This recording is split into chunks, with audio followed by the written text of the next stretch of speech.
Magandang araw na naman pong muli sa inyong lahat mga ka-vlog, boss, idol, regular viewer, silent viewer at kasama na rin po ang lahat ng mga OFW. Ang gagawin ko naman po ngayon ay magtatanggal po kami ng exhaust pipe. I-disconnect po namin sa exhaust manifold yung exhaust pipe dahil titignan po namin yung catalytic converter.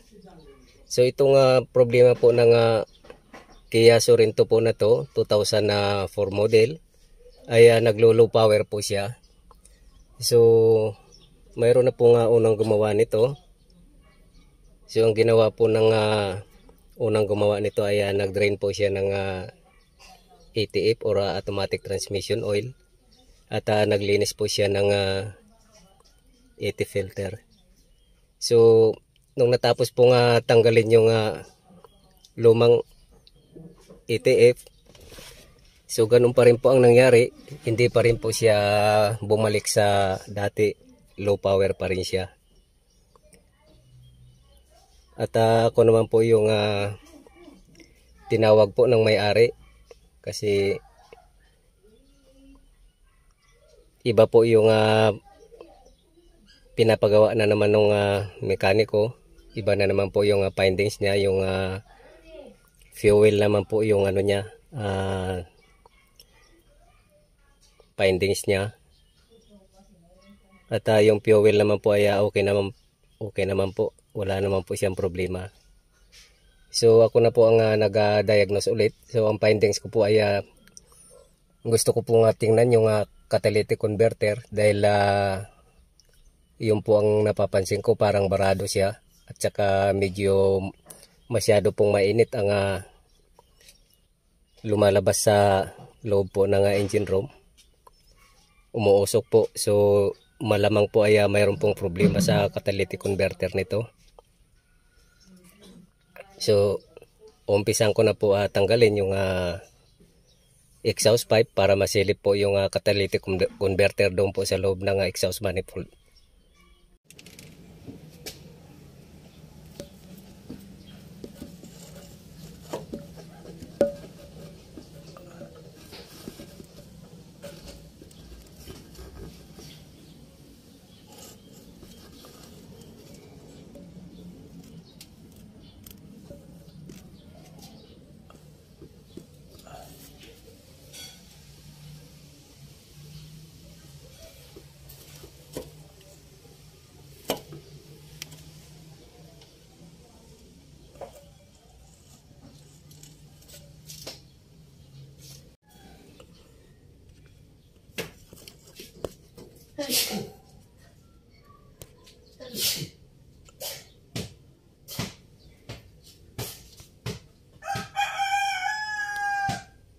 So ito na po yung exhaust pipe.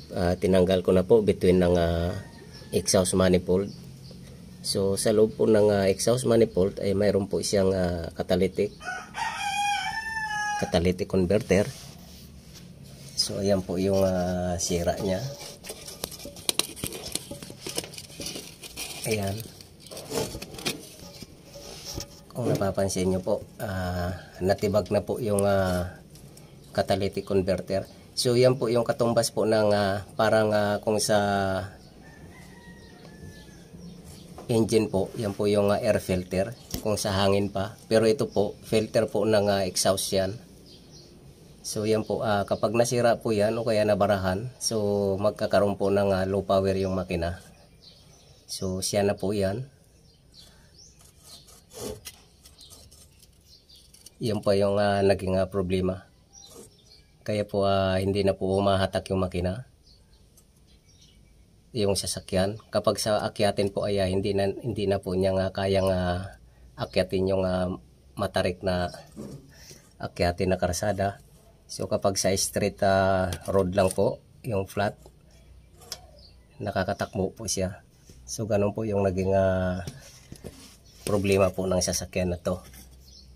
So ang ginawa po ng unang nag-diagnose nito, so nag-drain po siya ng ATF or automatic transmission oil at naglinis po siya ng filter. Ayan po. So nung hindi po siya gumana ulit, so naghanap po ng panibagong magche-check ng sasakyan tong may-ari nito. At ito po yung nirekomenda ko base po sa pag-analyze ko. Ito po yung problema. So ayan po. So tatanggalin ko po yan. Kaya nga lang po sinabi ko po sa may-ari na pagdating po sa emission test ay mapupuna po ng emission.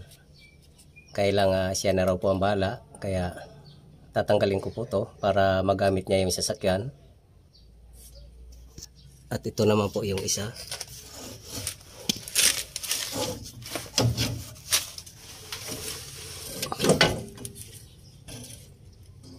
Ayan.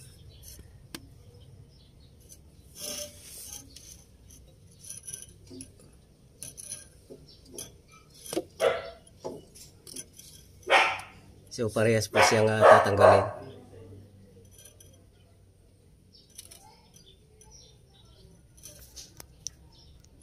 At pag natanggal po siya ay kailangan po siyang i-road test para malaman po kung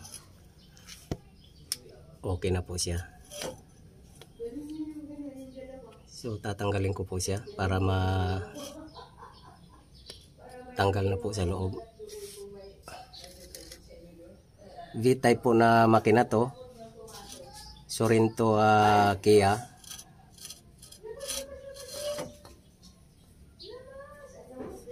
Ayun po.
So ito na po, naikabit ko na po yung exhaust pipe at